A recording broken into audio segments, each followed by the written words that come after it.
Hello friends, કેમ છો બધા? મારી યુટ્યુબ ચેનલમાં તમારા બધાનું દિલથી સ્વાગત છે. તો આજની સવારની શરૂઆત તો અમારે 5 વાગ્યામાંથી થઈ હતી, કેમ કે આજ અમે જઈએ છીએ અંબાજી. તો અમારો પ્રોગ્રામ એવો છે કે અમે પહેલાં જાશું ખેડ બ્રહ્મા, પછી ત્યાંથી જાશું અંબાજી, પછી ગબ્બર, અને જો ટાઈમ રહેશે તો રાતે આબુ પણ જાશું. તો જોતા રહેજો અમારી જર્ની. અમે સવારે 5 વાગે ઉઠ્યા હતા, 6 વાગે અમે નીકળી ગયા હતા. તો અમારી બસ હતી ગીતા મંદિરથી, એટલે અમે અમદાવાદથી અંબાજી સુધીનો સફર તમને બતાવશું. તો અમારી એસટી બસ હતી જે ગીતા મંદિરથી હતી. અમે ગીતા મંદિરથી અમારી 7 વાગ્યાની બસ હતી, એટલે અમે 7 વાગે પહોંચી ગયા અને બેઠી ગયા હતા અમે બસમાં. તો જો અમારા 4 જણાની સીટ અમે બુકિંગ કરાવી લીધી છે આગળ, પણ જાનુબેન તો ઘડીક એના પપ્પાના ખોળામાં અને ઘડીક બાજુની સીટમાં, બસ એમ જ રહ્યું. અને આ છે ઈડર. બહુ મસ્ત અત્યારે વરસાદનું વાતાવરણ છે, ચોમાસાના લીધે એકદમ લીલોતરી છે. તો સફરમાં બહુ મજા આવી. શરૂઆતમાં થોડી ગરમી હતી, પછી ધીરે ધીરે જેમ આગળ વધતા ગયા એમ ઠંડક થતી ગઈ. તો આ રસ્તાનો એકદમ મસ્ત રમણીય બધું તમે જુઓ. અને પછી અમે 10:30 પહોંચી ગયા હતા ખેડ બ્રહ્મા. તો હવે જાનુબેનને અન્વેષાબેનને કહીશ કે બહુ તડકો છે. જાનુબેનને તો બહુ મજા પડી ગઈ. એ તો જો મોજથી હાલે છે ને ડાન્સ કરે છે ને આ પહાડ કેટલા છે ને કેટલા પ્રશ્ન એને કર્યા. પછી અમે અહીંયા પહોંચી ગયા ખેડ બ્રહ્મા, 10:30 પહોંચી ગયા હતા. એટલે પછી ત્યાંથી અમે લીધી માતાજીની માટે પ્રસાદી, અને પછી પ્રસાદી લઈ અને અમે આગળ વધ્યા મંદિરે. તો તમે મંદિરનું સીન પણ જોજો. પછી આગળ અમે 10:30 પહોંચી ગયા હતા, એટલે પછી ત્યાં ભોજનાલય પણ છે, જે ઓછા ભાવમાં જમવાનું મળે છે ત્યાં. તો અમે પછી ત્યાં જ જમી લીધા હતા. તો પછી ત્યાંથી જમી અને પાછા અમે અંબાજી જવા રવાના થઈ ગયા હતા. તો ફરીથી પાછા એસટી બસ સ્ટેન્ડે આવી ગયા હતા.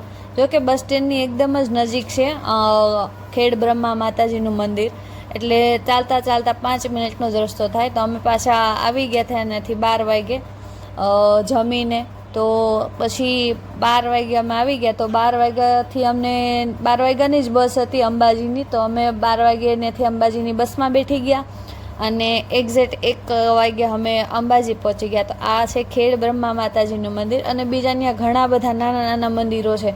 જલારામ બાપા છે, ગાયત્રી માં છે, અંબે માં છે, ઘણા બધા એવા દેવ દેવતાઓ છે જ્યાં ઘણા બધા છે. અને આ છે રાધા કૃષ્ણનું મંદિર. તો લાઇનમાં જ બધા મંદિર છે અને સરસ છે ફરવા જેવું સ્થળ, અને એકદમ શાંતિવાળું છે. પણ વરસાદના બફારાના લીધે થોડીક ગરમી હેરાન કરતી હતી, પણ આમ ફરવાની બહુ મજા આવે. તો તમે ચોક્કસ એક વખત આવજો ખેડ બ્રહ્મા માતાજીના મંદિરે, એટલે એકવાર દર્શન કરવા જેવું તો ખરું. અને પછી અમે આગળ વધ્યા, ત્યાંથી અમે જમી કાઢવીને 12 વાગે. અને આ છે અંબાજી જવાનો રસ્તો. તો એ રસ્તામાં તો એટલી મસ્ત બધા નજારા હતા ને, એકદમ લીલોતરી, લીલુંછમ, બધા લીલા લીલા ઝાડવા. અને પછી ત્યાં રસ્તામાં વરસાદે થોડો આવ્યો હતો, એટલે વાતાવરણ તો એકદમ મસ્ત થઈ ગયું હતું ને બહુ મજા આવી. અને અમે તો આગળની સીટમાં બેઠા તો ત્યાંથી 2 બાજુ અમને દેખાતું હતું, એટલે જોતા જોતા જવાની બહુ મજા આવી. અને જાનુબેનના બહુ પ્રશ્ન હતા કે મમ્મી આ પહાડમાંથી રસ્તો કર્યો. અને જાનુબેન તો પછી એમ કહેતા હતા કે આ તો ઢોલક. તો અમે પહોંચી ગયા હતા અંબાજી 1 વાગે પહોંચ્યા ને. અમે 1 વાગે પહોંચી ગયા હતા. અંબાજીનું મંદિર 4:30 બંધ થઈ જાય, એટલે અમે પહેલાં આવી અને દર્શન કરી લીધા.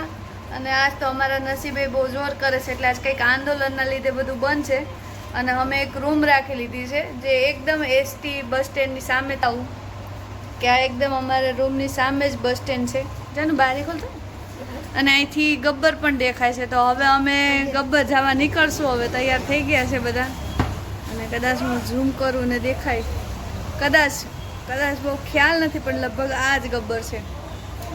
તો આ છે ને અમારા રૂમની એકદમ સામે એસટીનું બસ સ્ટેન્ડ છે અંબાજીનું. અમારી બારીથી દેખાય છે ને.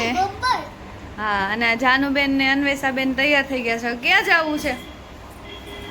વાહ, ગબ્બર. તમારે રોપવેમાં બેઠવા જવાની ઈચ્છા છે. હવે બધાને રોપવેમાં બેઠવા જવું છે. તો હા, અને કેટલા વાગ્યા છે અત્યારે? લગભગ 4:30 થઈ ગયા છે. હવે જઈએ છીએ, હવે અમે નીકળીએ. હવે ગરમી બહુ છે તો રૂમની બહાર જવાની ઈચ્છા નથી થતી બહુ. તો ચલો ગબ્બરના દર્શન કરાવે, કેમ કે અંબાજી મંદિરના તો કંઈ કરાવવાની, અંદર કંઈ કેમેરો અલાઉડ નથી ને, મોબાઈલ તો પહેલાં જમા કરી દે બહાર, એટલે પણ હવે ગબ્બરના દર્શન તમને કરાવું. તો આ રસ્તો અંબાજીથી ગબ્બર જવાનો રસ્તો છે. તમને અંબાજીથી 20-20 રૂપિયામાં ઓટો રિક્ષા મળી જશે, તો એ છેક ગબ્બર સુધી પહોંચાડી દે છે. અને અમે પહોંચી ગયા છે હવે ગબ્બર. તો હવે અમે તો રોપવેમાં જ જાશું, કેમ કે ભાઈ ચડવાની તો તેવડ નથી, એટલે રોપવેમાં જ જવાના.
પહોંચી ગયા છે હવે ગબ્બર. તો અહીંયા માતાજી માટે ફૂલ લીધા છે માતાજીને ધરવા. તો તમે પણ બધા ગબ્બર માતાજીના દર્શન કરી લ્યો. ને આ છે અખંડ જ્યોત, જે વર્ષોથી અહીંયા ચાલુ છે. તો બોલો અંબે માત કી જય.